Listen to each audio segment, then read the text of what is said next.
Super star ரஜினிகாந்தோட ஆக்டிங்கில் இப்போ ரிலீஸுக்கு தயாராகி கொண்டிருக்கும் படம் தான் கூலி. இந்த கூலி படத்தோடைய ஒரு சின்ன கிளிம்ஸ் வீடியோ நேற்று வெளியிட்டு இருந்தாங்க. சூப்பர் ஸ்டாரோடைய பர்த்டே ஸ்பெஷலாக இதை வெளியிட்டு இருந்தாங்க. சூப்பர் ஸ்டாரை பார்க்க எங்கே இருந்தார், அவருடைய டான்ஸும் பார்த்தீங்கன்னா சூப்பராக இருந்துச்சு.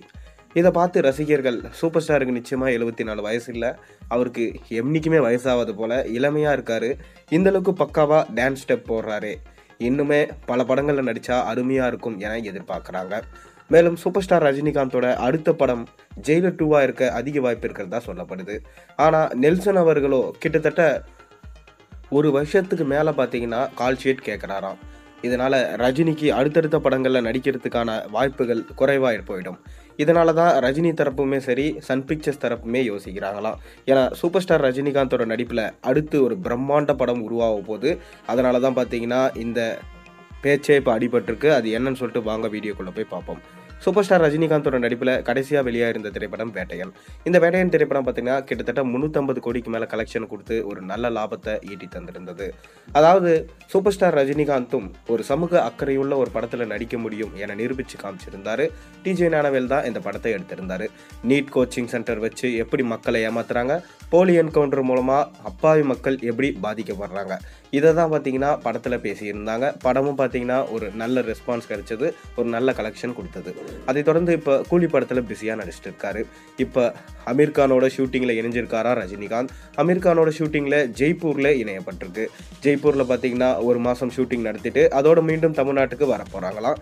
அதை தொடர்ந்து பார்த்தீங்கன்னா அடுத்தடுத்த கட்ட வேலைகளை முடிச்சுட்டு அடுத்த வருஷம் ஏப்ரல் அல்லது மே மாதம் இந்த படம் திரையில் வெளியாகும் என்று சொல்லப்படுது. அதை தொடர்ந்து சூப்பர் ஸ்டார் ரஜினிகாந்த் மணிரத்னம் அவர் கூட சேர்ந்து ஒரு படம் பண்ண போகிறாராம். நேற்று கூட பார்த்தீங்கன்னா தளபதி படத்துடைய ரீரிலீஸ் பண்ணியிருந்தாங்க.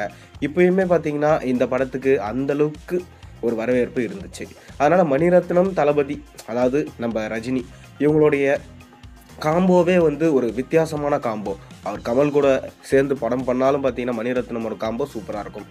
அப்படி இருக்கும்போது தளபதி வந்து ஒரு ஐகானிக்கான ஃபிலிம் நம்ம ரஜினிக்கு. அதனால் மீண்டும் ரஜினியும் மணிரத்னமும் இணைஞ்சால் நல்லாயிருக்கும்னு சொல்லிட்டு மக்கள் விரும்புகிறாங்க. நம்ம மணிரத்னமே பார்த்தீங்கன்னா ஒரு கதையை வந்து நம்ம ரஜினிகிட்ட சொல்லியிருக்காராம். அது ரஜினிக்குமே பார்த்தீங்கன்னா அந்த ஒன்லைன் பிடிச்சு போயிருக்கு. இப்போவே பார்த்தீங்கன்னா பர்த்டே அன்னைக்கே அதை அனௌன்ஸ்மெண்ட் பண்ணுற மாதிரி தான் இருந்தாங்க. ஆனால் ரஜினி வந்து ஊரில் இல்லை, அவர் வந்து ஜெய்ப்பூரில் ஷூட்டிங்கில் பிஸியாக இருக்கிறதுனால அனௌன்ஸ்மெண்ட் பண்ணலை. இது ஏன்னு சொல்லிட்டு தெரியல. லைக்கா ப்ரொடக்ஷன்ஸ் தான் பார்த்தீங்கன்னா இந்த படத்துக்கு ப்ரொடக்ஷன்ஸ் பண்ணுவாங்க. மேலும் சரித்திர பின்னணியில் எடுக்க போகிறாங்களா இல்லை ஒரு சயின்டிஃபிக் ரீதியாக படத்தை எடுக்க போகிறாங்களா பொறுத்திருந்து பார்ப்போம். நீங்கள் மணிரத்னம் ரஜினி காம்போ இணைஞ்சால் நல்லா இருக்குமா இல்லையான்றதை உங்களோட கருத்துக்களை கீழே கமெண்ட்டில் சொல்லுங்கள். சேனலுக்கு சப்ஸ்கிரைப் பண்ணுங்கள், லைக் பண்ணுங்கள், பெல் ஐக்கனை ப்ரெஸ் பண்ணுங்கள்.